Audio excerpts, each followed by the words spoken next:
Merci, cher Gilbert, pour tes bons mots, dont j'espère être digne.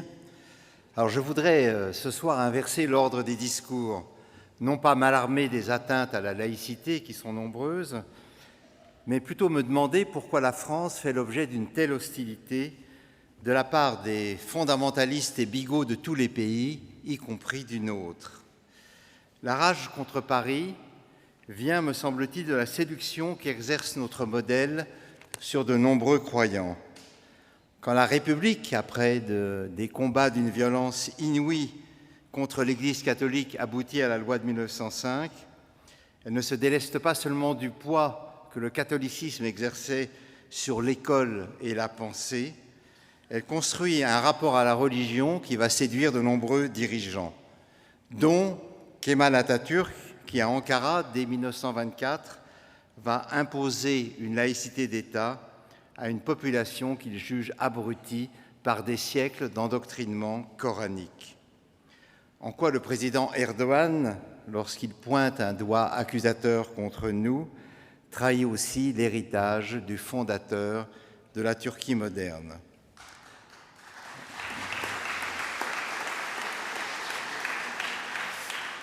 Le pacte français est simple, l'État est neutre, aucune religion ne dicte les décisions politiques, la foi doit s'exprimer de façon discrète dans l'espace public, ce sont la loi et les mœurs qui régissent la conduite des individus dans leurs interactions. Sur ce plan, la France se traduit, peut-être plus que tout autre pays, par la visibilité du féminin.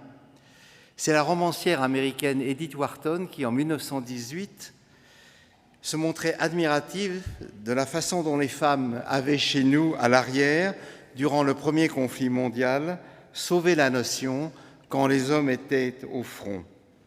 Le goût de la conversation entre les sexes, la persistance des rapports de séduction, la coquetterie des passantes dans la rue, voilà ce qui irrite, entre autres choses, les barbus. Edith Wharton serait sans doute stupéfaite aujourd'hui de voir tant de nos jeunes filles à peine nubiles, attifées en bonnes sœurs, noyées sous les abayas et les burkinis, au nom de Dieu. La laïcité à la française,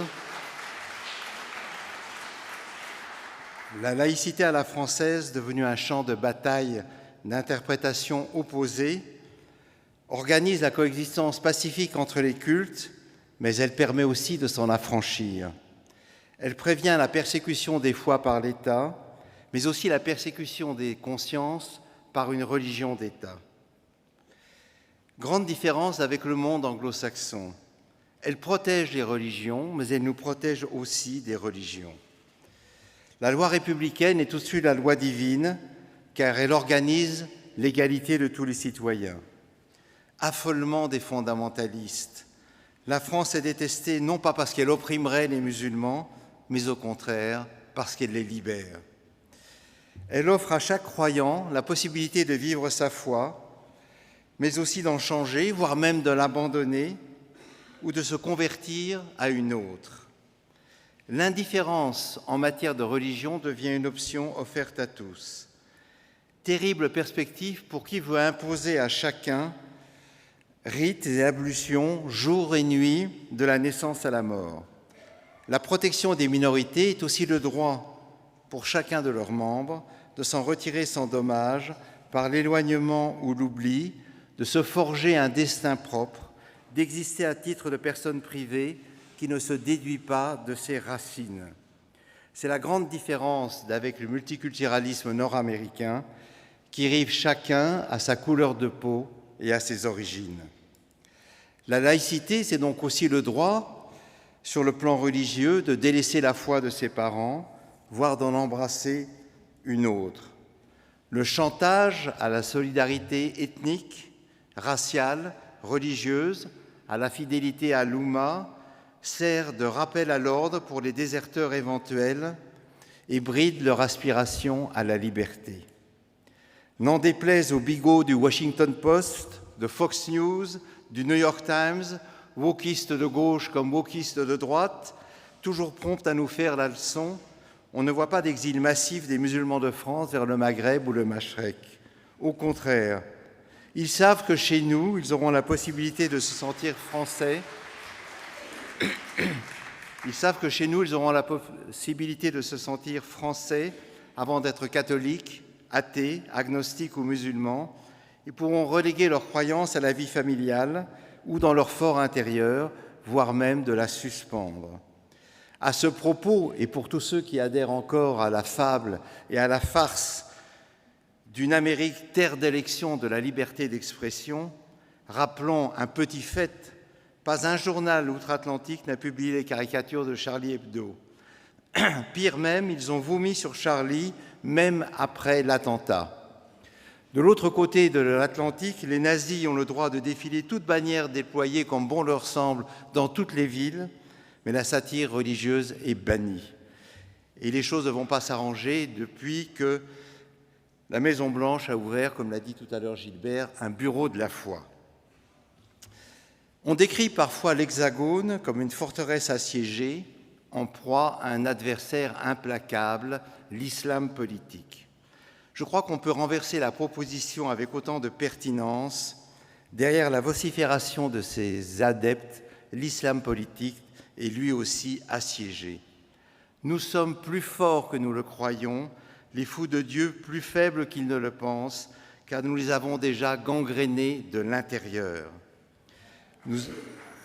Nous occupons leur cerveau, nous hantons leurs âmes, et c'est ce qui les enrage. Ne minimisons pas l'extraordinaire séduction qu'exerce encore le mode de vie occidental et spécialement français, contrepartie de l'aversion que d'autres lui vouent. Combien dans le monde arabo-musulman sont aussi gagnés par l'impatience de la liberté, par un style de vie qui conjoint l'amour de l'existence et la volonté d'épanouissement individuel. Ce dont ces individus veulent être libérés, ce n'est pas tant de la foi que du cléricalisme, de la superstition, de la bêtise. La religion et la spiritualité n'ont pas grand-chose à voir, ils ne sont même pas du tout synonymes. On peut être un fidèle mécanique qui répète les mêmes incantations sans les comprendre et suit les observances de ses ancêtres par simple habitude. C'est pourquoi nous ne pouvons pas reculer sur nos principes, prôner, comme beaucoup le recommandent, hélas, surtout à gauche, un apaisement qui serait l'autre nom du renoncement. Admirons, hélas, là aussi, l'entourloupe très habile du leader des Insoumis qui, il y a quelques jours, devant une commission d'enquête atone ou acquise à sa cause, s'est présenté comme un laïc pur et dur, combattant intransigeant contre l'antisémitisme. Plus le mensonge est gros, plus il passe. La laïcité ne fonctionne que si toutes les parties en présence jouent le jeu. Qu'une seule confession se cabre et se dise persécutée, et toute la mécanique s'enraye et dégénère en débat byzantin. Il faudrait un jour tordre le cou à cette rengaine annonnée depuis trop longtemps, selon laquelle nous vivrions en Europe dans un désert spirituel. Y a-t-il un seul continent comme le nôtre, où les citoyens disposent d'autant d'outils culturels, opéra, théâtre, librairie, bibliothèque, cinéma, où le souci philosophique, l'interrogation sur les fins dernières est plus développé que chez nous? La France accorde à ses concitoyens musulmans, juifs, bouddhistes, agnostiques ou chrétiens, fatigués des rituels, la chance unique d'être allégés du fardeau céleste. À titre personnel, je n'ai rien contre le prosélytisme religieux, s'il s'avance comme une proposition offerte à tous et non comme l'imposition d'un message à prendre ou à laisser sous peine d'égorgement. Car la croyance est aussi un marché dont les grandes confessions tentent de prendre une part grandissante. Voyez la concurrence entre évangéliques et catholiques en Afrique et en Amérique latine, à condition que la prédication emprunte la voie de la persuasion et non celle de la terreur. Mais Dieu lui-même est sans doute lassé d'être invoqué en permanence par des hommes et des femmes qui bafouent son message, le compromettent avec des passions trop humaines. Quelle présomption de croire qu'on peut insulter Dieu, le blesser ou pire encore, qu'on va le venger nettoyer dans le sang la souillure du blasphémateur. Qu'on l'adore ou qu'on l'ignore, il demeure, si toutefois il existe, hors de notre atteinte. L'écrivain américain Saul Bellow, commentant la fameuse expression allemande « glücklich wie Gott im Frankreich », heureux comme Dieu en France, expliquait dans le New York Times du 13 mars 1983, citation, « Dieu serait parfaitement heureux en France parce qu'il ne serait pas dérangé par les prières, rites, bénédictions et demandes d'interprétation de délicates questions diététiques. Environné d'incroyants, lui aussi pourrait se détendre le soir venu, comme des milliers de Parisiens dans leur café préféré. Peu de choses sont plus agréables, plus civilisées qu'une terrasse tranquille au crépuscule. » Fin de citation. Ce que Paris et plus généralement la France offrent aux étrangers, c'est la possibilité de bien vivre dans le silence ou la discrétion du divin. Je ne sais pas si Dieu est grand, je pense qu'il est surtout fatigué. Laissons-le se reposer. Merci.